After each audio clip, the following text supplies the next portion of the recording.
Kami dari kelompok 4 akan menyampaikan materi mengenai Q. Di sini ada saya Lia Cantika dan teman saya Siti Febriani, Ariel Nopiansyah, Naupal Alipudin, dan Widya Maulani. Langsung saja ke materinya. Apa itu Q? Secara sederhana, Q adalah struktur data linier yang mengikuti prinsip FIFO atau first in, first out. Artinya, data yang pertama kali masuk adalah data yang pertama kali keluar. Bayangkan sebuah antrian di kasir supermarket atau loket tiket. Orang yang datang pertama akan dilayani terlebih dahulu dan orang yang baru datang harus berdiri di barisan paling belakang. Implementasi Q. Antrian sangat umum ditemukan dalam dunia pemrograman karena prinsipnya yang adil, first in, first out, atau yang disebut FIFO. Siapa yang datang pertama, dia yang dilayani pertama. Adapun contoh implementasinya yang akan disampaikan oleh teman saya. Baik, untuk yang selanjutnya itu ada analogi di dunia nyatanya, eee, yaitu bayangkan sebuah loket tiket bioskop. NQ atau masuk, orang baru datang dan berdiri di barisan paling belakang. DQ atau keluar, orang yang berada di barisan paling depan selesai membeli tiket dan meninggalkan antrean. Selanjutnya, front atau peak, melihat siapa yang sedang dilayani sekarang. Dan yang terakhir ada rear, melihat siapa yang terakhir kali bergabung dalam antrean. Implementasi dalam sistem komputer, dalam sistem digital, Q digunakan untuk mengelola tugas yang datang bergantian. Misalnya, printer spooling. Ketika Anda mengirim 5 dokumen ke printer sekaligus, printer tidak akan mencetak semuanya bersamaan. Dokumen tersebut masuk ke dalam queue dan dicetak satu persatu sesuai urutan pengiriman. Yang kedua ada Custom Service Hotline.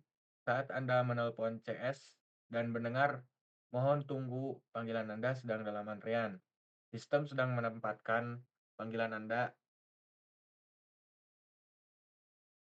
menempatkan ID penelpon Anda dalam struktur data queue. Dan yang terakhir ada Breadth Search atau bisa disingkat BFS. Dalam algoritma graph, queue digunakan untuk menyimpan simpul atau nodes yang akan dikunjungi berikutnya.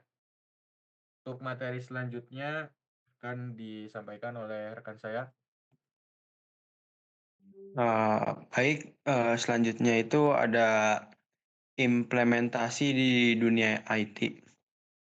QQ sangat sering digunakan dalam sistem komputer. Contohnya, ada antrean print atau printer spooling. Dokumen yang dikirim pertama ke printer akan dicetak terlebih dahulu. Terus yang kedua ada manajemen proses CPU, yang dimana hal ini menentukan urutan aplikasi yang harus dijalankan oleh profesor. Terus yang ketiga itu ada buffering, yang dimana hal ini mengatur paket data yang masuk melalui router agar tidak terjadi penumpukan data yang berlebihan secara bersamaan. Selanjutnya itu ada contoh visualisasi. Jika kita memiliki sebuah barisan angka yang dimana mula-mula itu kosong dan NQQ 10 atau kurung buka 10, NQQ 20.2 10,20, NQQ 30.2 10,20,30, dan yang terakhir DQQ 0.2 angka 10 keluar, sisa antrean kurung buka 20,30. Next, selanjutnya akan dijelaskan oleh teman saya. Oke, untuk selanjutnya yaitu ada implementasi QQ pada aplikasi Python. Kalau tadi itu implementasi pada sistem komputer dan juga di dunia IT. Kalau sekarang itu di Python. Jadi, kalau di Python itu ketika konsep QQ diterapkan ke dalam Python, kita bisa membuat contoh sederhana seperti antrian pendaftaran, orang yang apa sih? Antrian pendaftaran, antrian tiketing, atau banyak lagi. Orang yang datang lebih dulu itu akan dilayani dibandingkan orang yang datangnya terakhir. Jadi, eee, keluarnya itu sesuai dengan antrian yang sudah ditetapkan. Mungkin itu saja, selanjutnya akan dijelaskan lagi oleh rekan.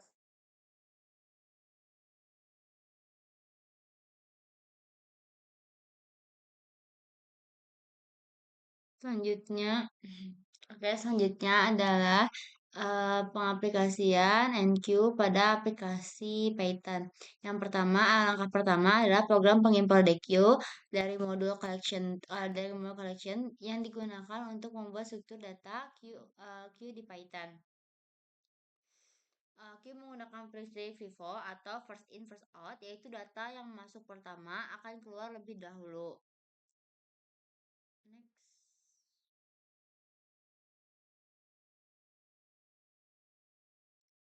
Selanjutnya adalah mengimport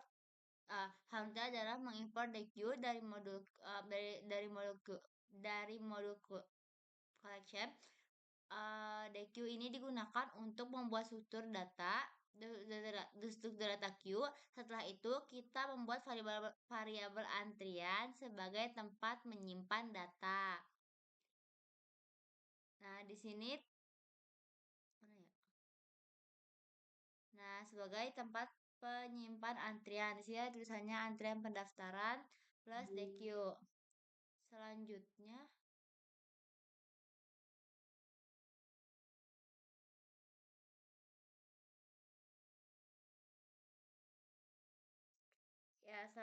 adalah proses NQ, yaitu menambahkan data ke dalam antrian. Data yang masuk akan ditempatkan di bagian belakang sesuai urutan kedatangan. Di sini NQ itu masukkan data yang diperlukan. Jadi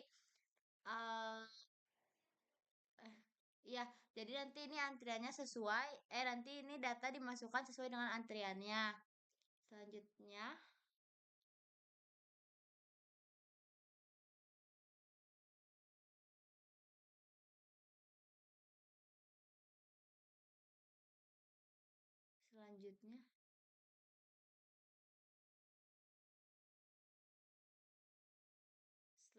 Selanjutnya setelah data dimasukkan, program akan menampilkan isi antrian. Hal ini bertujuan untuk melihat urutan data yang sudah masuk.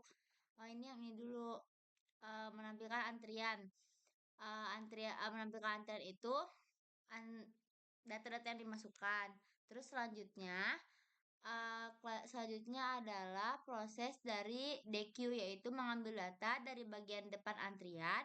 Karena menggunakan FIFO first in first out, data yang pertama masuk akan keluar duluan. Ini pada DQ itu outputnya data yang pertama masuk akan keluar duluan. Data yang pertama masuk itu adalah Siti Febriani. Jadi yang keluar duluan adalah outputnya adalah Siti Febriani.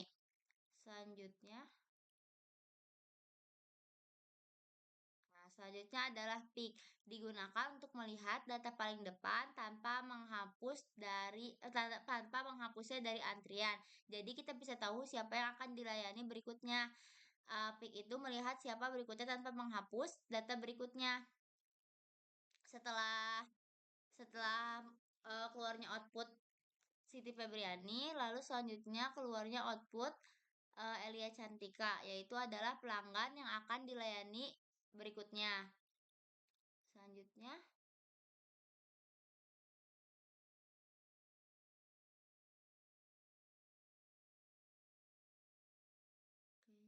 Selanjutnya adalah sisa antrian.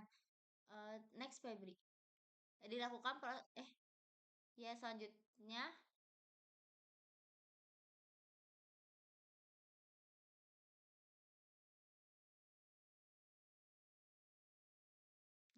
Selanjutnya terakhir adalah output. Terakhir program menampilkan hasil akhir berupa data yang sudah dilayani, berupa data yang sudah dilayani, data berikutnya, dan sisa antrian yang masih menunggu.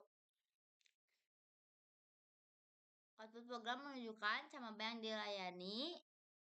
Febri belum selesai.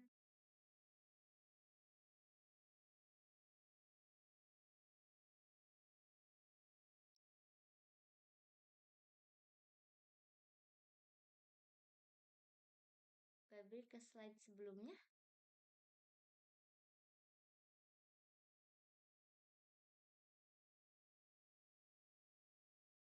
Febri, tolong ke slide sebelumnya. Bawahnya terakhir Yang slide ke 7. poin berapa? Ini. Nah, selanjutnya yang terakhir adalah output, di mana di sini ditunjukkan camaba yang sudah dilayani, camaba berikutnya dalam antrian, serta sisa antrian yang masih ada.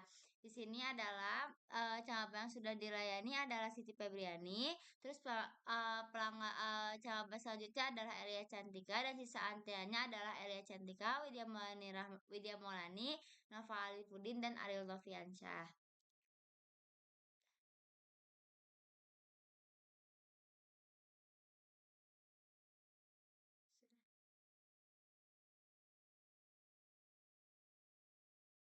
Baik, mungkin itu saja yang dapat kelompok kami sampaikan. Kurang lebihnya mohon maaf. Terima kasih.